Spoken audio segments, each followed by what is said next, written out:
Hello students. तो आज हम करने जा रहे हैं फोर्थ चैप्टर की वर्ड प्रॉब्लम्स, यानी क्वाड्रेटिक इक्वेशंस को वर्ड प्रॉब्लम से कैसे क्वाड्रेटिक इक्वेशन में कन्वर्ट करना है, फिर उन्हें वही क्वाड्रेटिक फार्मूला या मिनल टर्म स्प्लिटिंग अप्लाई करके सॉल्व करना। ठीक है, तो करते हैं। मैंने दो सम लिए हैं। ठीक है, ये दोनों ही सम आपकी बुक में नहीं है, मैंने एक्स्ट्रा आरडी में से लिए हैं। तो करते हैं। देखो, फर्स्ट सम बहुत कॉमन है, बहुत आ जाता है। The sum of a number and its reciprocal. देखो, let a number is equal to x. Let a number is x, वो कह रहे हैं sum of number and its reciprocal. And its reciprocal यानी 1/x। इन दोनों का सम जो है वो है 2 1/30। तो यहीं से हमें हमारी क्वाड्रेटिक इक्वेशन मिल जाएगी।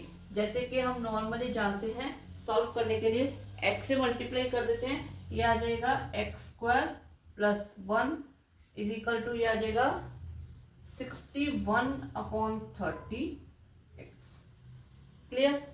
अब इस 30 को हम क्या करते हैं, मल्टीप्लाई कर देते हैं। 30 को भी मल्टीप्लाई करके हटा देते हैं। ये आ जाएगा 30x + 30 61x। ओके, तो ये आपके पास जो है बन जाएगा, sorry x², 30x² - 61x + 30। Okay, यानी कि मल्टीप्लाई करके 900 आना चाहिए और प्लस माइनस करके 61 आना चाहिए।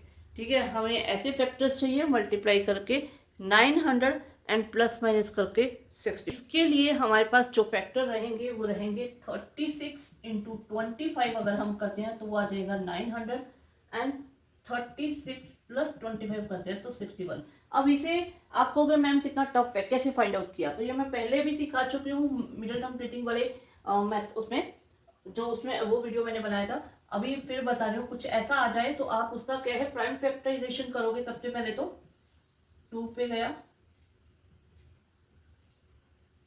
फिर ये 3 पे जाएगा, 3 7 जा, 3 5 जा, फिर 3 पे जाएगा 25, 5 पे जाएगा, 5 पे जाएगा। अब आपके सामने जो ये सारी वैल्यूज है, इनको आपको तोड़ मरोड़ के, आपको पता है मल्टीप्लाई करके ये 900 आएगा, डेफिनेट है, लेकिन तोड़ मरोड़ के इस ढंग से बनाना है कि प्लस या माइनस करके 61 बने। ठीक है, तो यहाँ पे जैसे इन दोनों को मल्टीप्लाई किया तो 25 आया, इनको मल्टीप्लाई किया तो ये आ जाएगा 3 3 9 9 4 36, यानी 36 + 25 61 बना था। अगर दूसरा तरीका देखा जाए कि आप लोग कहो कि ये तो आपको पता था, ठीक है, तो आप क्या करोगे, पहले मान लो इन दोनों को किया 4, फिर किया 25, 9 जा 225, कुछ नहीं बनेगा। क्लियर है। फिर हमने इन तीनों को ले लिया। ठीक है, 4 3 जा 12, ये आ गया 75। अब 75 - 12 करके भी आप देख लो 61 नहीं बन रहा है। फिर हमने इन चारों को लिया। आप एक बार 5 को इसके साथ, एक बार इसको 5 के साथ लेके, मतलब इस तरह से उलट करके, हमें पता है मल्टीप्लाई करके 900 बनेगा। तो हमें वो तो हमें अभी सोचना नहीं है, हमें सिर्फ एक चीज सोचनी है कि 61 बनाना है। ठीक है, तो इस तरह से हमें ये फाइंड आउट करना होता है। तो यहाँ पे आपके पास जो आ गया है 30, ये आ जाएगा 30x² - 61 को लिखेंगे 36x + 25x। ठीक है, प्लस 30, तो ये आ जाएगा 30x² - 36x - 25x + 30। तो यहाँ पे आपका जो है कॉमन वो निकल जाएगा 6x, तो ये आ जाएगा 5x - 6। इसी तरह यहाँ पे 5 के टेबल में जा रहा है तो 5x - 6, बाहर साइड माइनस का, अंदर साइड चेंज हो गया, तो 5x - 6 and equal to 0 and 6x - 5 equal to 0। तो यानी कि x की वैल्यू आपके पास 6/5 एंड x की वैल्यू 5/6 आ गई। ठीक है, इन दोनों में से कोई भी वैल्यू, मतलब एक हमें पता है कि एक नंबर दूसरे का रेसिप्रोकल था, तो आप अगर ये लेते हो तो इसका रेसिप्रोकल ही आ जाएगा, ये लोगे तो इसका रेसिप्रोकल ही आ जाएगा।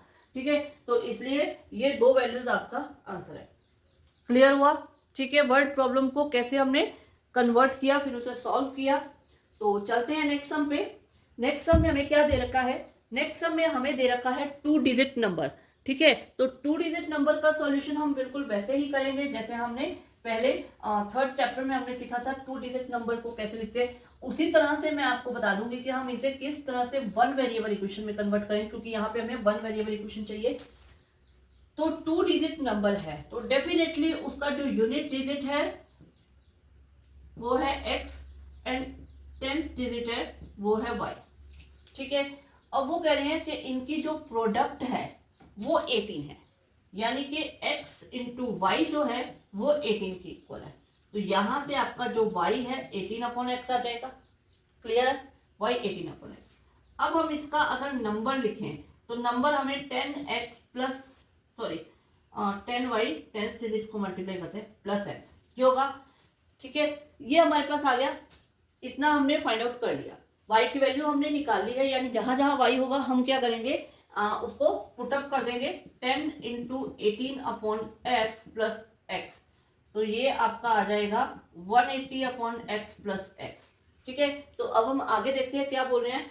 When 63 is subtracted from the number, अगर नंबर में से, यानी नंबर आपके पास है 180/x प्लस x, इसमें से अगर 63 हम सब्ट्रैक्ट करते हैं the digits interchange their place, यानी कि जो नया नंबर बनेगा मतलब वो डिजिट्स इंटरचेंज कर लेंगे। तो यहाँ पे आपके पास आ जाएगा 10y प्लस x है तो 10x प्लस y आ जाएगा। अब y की जगह हम y की वैल्यू पुट कर देंगे, ये आपके पास बन गया। अब यहां से हमारी इक्वेशन हमें मिलेगी। ठीक है, हम क्या करते हैं, सबसे पहले हम x से मल्टीप्लाई कर देते हैं डिनोमिनेटर हटाने के लिए। तो ये आ जाएगा 180, ये आ जाएगा x का square 63x 10x square plus 18। Clear, अब हम इन दोनों को इधर ले आते हैं। 180 plus x square minus 63x minus 10x square minus 18 0, x square 10x square minus का 9x स्क्वायर। ठीक है, और माइनस 63x 180 माइनस 18, तो ये आ जाएगा 162। ठीक है, अब हम इसे 9 के टेबल से, क्योंकि हमें पता है सारे 9 से जा रहे हैं, तो 9 के टेबल में इसे हम डिवाइड कर देते हैं। ये आ जाएगा एक्स स्क्वायर प्लस 9 7 जा, ठीक है, ये भी प्लस हो गया, ये भी प्लस, ये हो जाएगा माइनस का, ये आ जाएगा 18। क्लियर, अब यानी कि मल्टीप्लाई करके 18 और प्लस माइनस करके 7, और यहाँ पे आप क्वाड्रेटिक फॉर्मूला भी लगा सकते हो। मैं यहाँ पे क्वाड्रेटिक ही लगा देती हूँ। ये आ जाएगा x is equal to minus B plus minus D, यानी कि b का स्क्वायर, d क्या होता है b का स्क्वायर, ये आ जाएगा 49, यहाँ पे आ जाएगा minus B plus minus B square minus 4ac upon 2a। ये फॉर्मूला हम यहाँ पे अप्लाई कर रहे हैं डायरेक्ट, डी फाइंड आउट किए बगैर डायरेक्ट हम अप्लाई कर रहे हैं। तो माइनस 4ac यानी कि 18 4 72, ठीक है, अपॉन 2a। तो -7 प्लस माइनस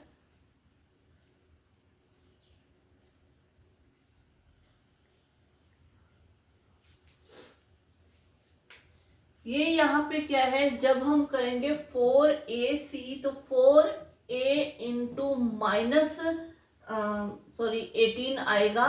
तो ये यहाँ पे भी माइनस होता है, ये माइनस भी है, तो ये जो है ये बन जाएगा प्लस का 72 बनेगा, तो यहाँ प्लस का आ जाएगा। ओके, तो इसकी वजह से ये दोनों क्या है, ऐड हो जाएंगे। 11 12 121, तो ये आपके पास आ जाएगा -7 plus 11 upon 2 and -7 minus 11 upon 2। ठीक है, 121 11 का स्क्वायर होता है, तो ये आ जाएगा 4/2 यानी कि 2, एंड ये आ जाएगा माइनस का 18/2 यानी कि माइनस का 9। तो क्योंकि हम नंबर डिजिट्स की बात कर रहे हैं तो डिजिट नेगेटिव हो नहीं सकता, इसलिए ये हो जाएगा रिजेक्ट। तो x आपके पास आ जाएगा 2, ठीक है, और नंबर आपके पास बन जाएगा, या नंबर आपके पास जो है वो आ जाएगा 180 अपॉन x प्लस एक्स, यानी कि 180 अपॉन 2 प्लस 2, तो ये आ जाएगा 92। ये आपका आंसर आ जाएगा। क्लियर हुआ, 2 डिजिट वाला नंबर हमने थर्ड चैप्टर में भी किया था, 2 वेरिएबल इक्वेशन बना के उसमें हमने यहाँ पे ये डिजिट्स लेके और 2 वेरिएबल इस तरह से इक्वेशन बना ली थी और उसको सॉल्व कर लिया था। बस यहाँ पे और वहाँ पे यही डिफरेंस है, यहाँ पे आपको प्रोडक्ट दे रखा है तो मैंने एक वेरिएबल को दूसरे की फॉर्म में फाइंड आउट कर लिया। फाइंड आउट कर दिया तो उसकी जगह पे वो पुटअप करके एक सिंगल वेरिएबल क्वाड्रेटिक इक्वेशन बन गई और जिसे हमने आगे सॉल्व कर लिया।